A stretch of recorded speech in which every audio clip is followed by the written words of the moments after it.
bloody Putin. What's he gonna do next? First, he's caused this unnecessary war that benefits the military-industrial complex, and he made the pandemic worse that benefits Big Pharma, and he's causing an energy crisis that's created record profits for energy companies, and now he's bloody well got the nurses striking in this country.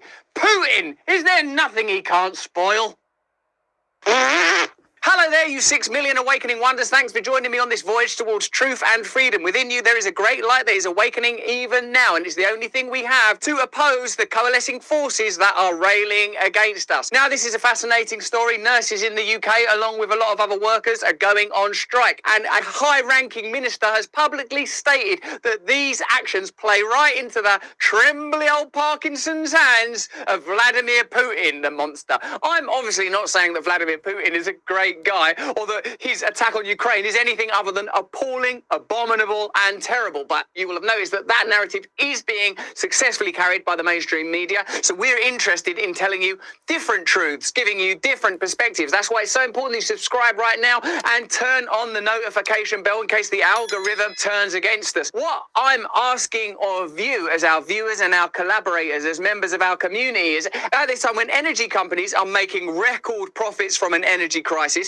big pharma companies are making record profits from a medical crisis, military-industrial complex are making record profits from war. Why are we blaming nurses who a couple of years ago were heroes and were given great assurances they'd be taken care of and looked after financially, and have been reduced to taking industrial action within such a short time? How long can we continue to nominate external villains and be condemned if we point out the complexity in those conflicts and not look at the obvious causes of the suffering that's going on right now? There are big organisations that are profiting. What are crises for normal people are opportunities for some of the world's most powerful interests. Let's get into this story. In November, nurses voted to stage strikes across the UK for the first time in their history in pursuit of a better pay deal. Those greedy nurses striking for the first time in their history, helping our loved ones, holding the hands of our relatives while they die, while government ministers party on down throughout the pandemic. Nurses, they're the problem. Comrade nurse, more like. Putin's allies in the hospital. The move comes amid mounting action by public sector workers. The average pay of a National Health Service nurse, that's our public healthcare system, has fallen in real terms by 8% since 2010, equating to a reduction of more than £3,000 from a decade earlier after adjusting for inflation. So as inflation rages and shrinkflation grows, which is a weird thing for it to do, it seems that ordinary people are not being offered wage increases commensurate with their work and the changing times. Remember too, in this amnesiac world, that just a couple of years ago, they were our heroes. Paint a rainbow in your window. Key workers, nurses, people that do the necessary jobs. During this crazy topsy-turvy wealth transfer time, the jobs that were necessary where you couldn't stay home and do it on Zoom were people that collected refuse, people that looked after the sick, people that delivered food. We found out who vital workers really were during that time. But that time's over now, so fuck them. The depression in nurses' pay is part of a wider trend across industries and job categories. NHS doctors, secondary school teachers, and police officers have all seen the worth of their pay packet shrink owing to inflationary pressures, which were caused by Putin. We clap for them. Yes, this is the way to show our solidarity. Clapping. Don't ask any questions about this pandemic. Don't worry about the wealth transfer. Don't worry about the surveillance state or the protest laws. Just keep clapping. Forget that the big pharma companies are getting richer than ever. Drown out your thoughts with the clapping. Right, stop clapping now. Nurses are fucking bastards. They clap for themselves. And Prime Ministers, past and present, said, "Look at them fucking bastards standing there clapping. They're still clapping from a party game they were having 5 minutes ago. You put your right leg in, your right leg out, in, out, in, out."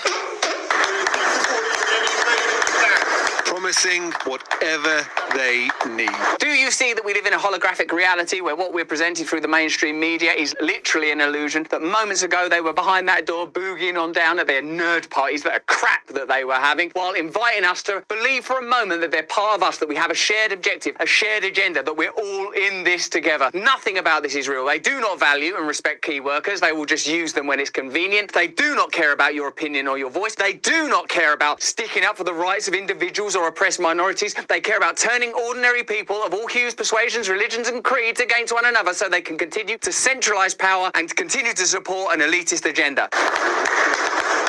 But post-pandemic and deep into a cost of living crisis, reality and rhetoric have not kept pace with one another for NHS staff. Reality and rhetoric have not kept pace with one another. They're saying things that are not true. It's become uprooted from reality. Sometimes I feel this is a much deeper problem, a problem that cannot be solved by shuffling of interior political figures or changing from this party to that party. Do you know why I think that? Because we've been doing it for ages and it doesn't do anything. It doesn't change anything. They're funded in the same way. They go to the same schools and universities. They come through the same institutions. They have the same interests. It's not going to change. Just to remind you that during this cost of living crisis, where we're told that energy is scarce, where we're being offered special packages to help with energy bills, the UK has seen up to £170 billion in excess profit for energy firms. The UK and the EU have instituted windfall taxes on fossil fuel profits. However, the oil companies' latest financial updates are likely to spur scrutiny of the effectiveness of windfall tax measures after Shell has said it would not pay anything under the UK's levy that is meant to raise billions to support households struggling with energy bills. Once again, a piece of legislation masterfully crafted to have the appearance of action while literally doing nothing, like Joe Biden's pharma regulation measures that Big Pharma can take on the chin and be totally unaffected by. They create the illusion of change without affecting the interests of the powerful. Watch for this pattern. You'll see it again and again. But when we didn't get the pay rise, it was a smack in the face because it was indicated that the staff, especially during the pandemic, were valued. And Do you feel the Prime valued now? Minister, no, not at all. Lorraine has been a nurse for 34 years. Look at Lorraine, plainly a dyed-in-the-wool nurse, someone who for 34 years has been wiping up people's shit and blood and being there at the business end of life, which is, of course, death, something which approaches all of us. But striking nurses are playing into the hands of Vladimir Putin. Conservative Party chairman Nadim Zahawi has said he hit out as it emerged troops are being ready to cover for ambulance drivers and firefighters this winter. This is not a time to be divided, the Cabinet Office Minister told Sky News' Sophie Ridge. We have to come together to send a very clear message to Mr. Putin. We don't give a fuck about our workers, and we are totally out of ideas of how to sustain this model of supporting corporatism and corporatocracy without destroying the very people that hold it up. It's quite clear that that nurse who's been working for 34 years is not an ally of Vladimir Putin and his outrageous war on the Ukrainian people. She's simply trying to not starve to death. Do you feel worse off now than you were a few years ago? We're totally worse off. I know I'm worse off.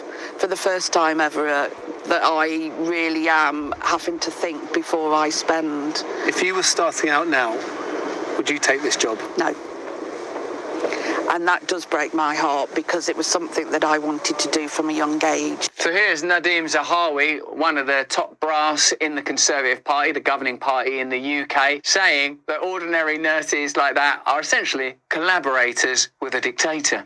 We have to come together. This is not a time to be divided, to, I hope, send a very clear message to Mr. Putin that he can't use energy as a weapon in this way. That's our job. We use energy as a weapon, while energy companies continue to profit. It's only all right when we do it. The UK government has handed the oil and gas industry £13.6 billion in subsidies since 2015. So it's not even a private enterprise by the typical definition. It's being propped up by public money already. How about we stop subsidising the gas and oil industry and give that same revenue either to nurses or to people to pay for their fuel bills? Just a thought. While Shell and BP paid zero tax on North Sea gas and oil for 3 years, it surprises me that with a rudimentary look at tax laws and subsidy payments, you can unveil the truth that there are revenue resources, there is hidden capital, there is an advantageous system being implemented. They highlight through the mainstream media the stories that are relevant. I think these nurses are playing right into Putin's hands. There's nothing they won't say. This war is for LGBTQ plus people. We've got to help them. Oh, Putin's caused all this. They'll just say anything. They're like mad children. What about this £13.6 billion subsidy? What about Shell and BP not paying tax? Oh, you're playing right into Putin's hands with that. That is the sort of rhetoric Putin would love. You fucking bastards, just tell the truth. Now, we'll recall that at the beginning of the pandemic, Pfizer CEO Albert Bourla said it would be reprehensible to profit from such a necessary and humane endeavour as the vaccine programme.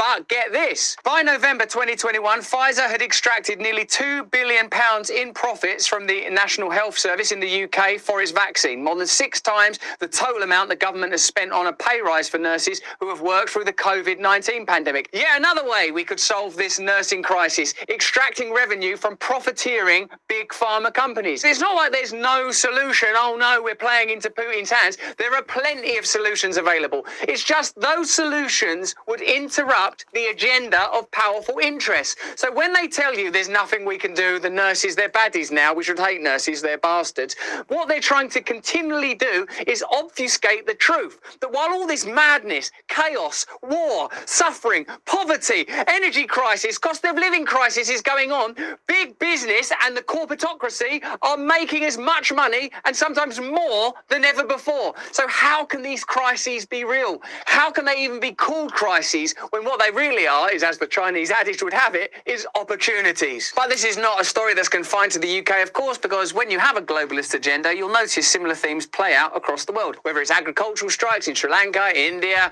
Germany, trucker strikes in Canada, have you noticed that the globalist agenda is having local consequences? That's why the solution will be local and community power opposing these globalist trends. Minnesota nurses announcing thousands are set to go on strike. So, more than 21,000 registered nurses and nurse practitioners at 21 Kaiser Permanente facilities held a 2-day strike on November the 21st and 2nd to protest the administration's refusal to address their ongoing concerns about workplace health and safety and chronic short staffing. New York State's COVID-19 vaccine mandate alone led to about 34,000 health workers losing jobs or being placed on leave. Experts say that about 20% of all healthcare workers have quit since the onset of COVID, and leaders of several nursing unions say they've lost moderate numbers of members over the past 2 years. In 2021, Kaiser set a new record for annual net income of $8.1 billion compared to the $6.4 billion recorded in 2020. So once again, a crisis is beneficial to corporate interests. In a curious side note, Kaiser Permanente has spent $10 million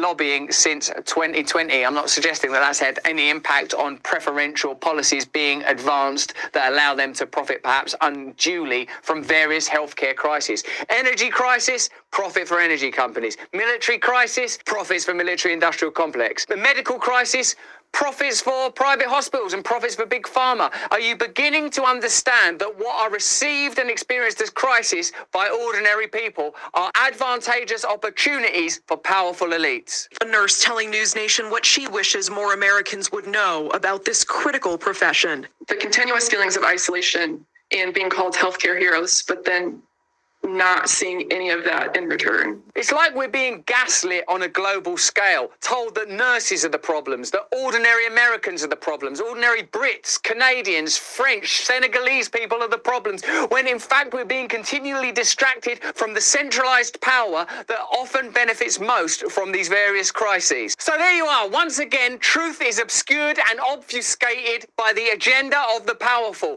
The media plays along in telling stories like, oh, these striking workers are playing into the hands of Putin. Meanwhile, the agenda of powerful corporations like Pfizer, like the military-industrial complex, continue to be met. As long as they can control our consciousness, the direction of our thought, there's no need to ever amend these systems. What are crises to ordinary people are opportunities to them. And unless we're willing to look for genuine new alternatives, not just prevaricating and switching and vacillating between sides in corrupt institutions, we will get more of the same indefinitely. And it seems to me, from the feel of things lately, that we're running out of time. Let me know what you think in the chat. Let me know what you think in the comments. If you enjoyed this video, have a look at either of these. Remember, subscribe to this channel.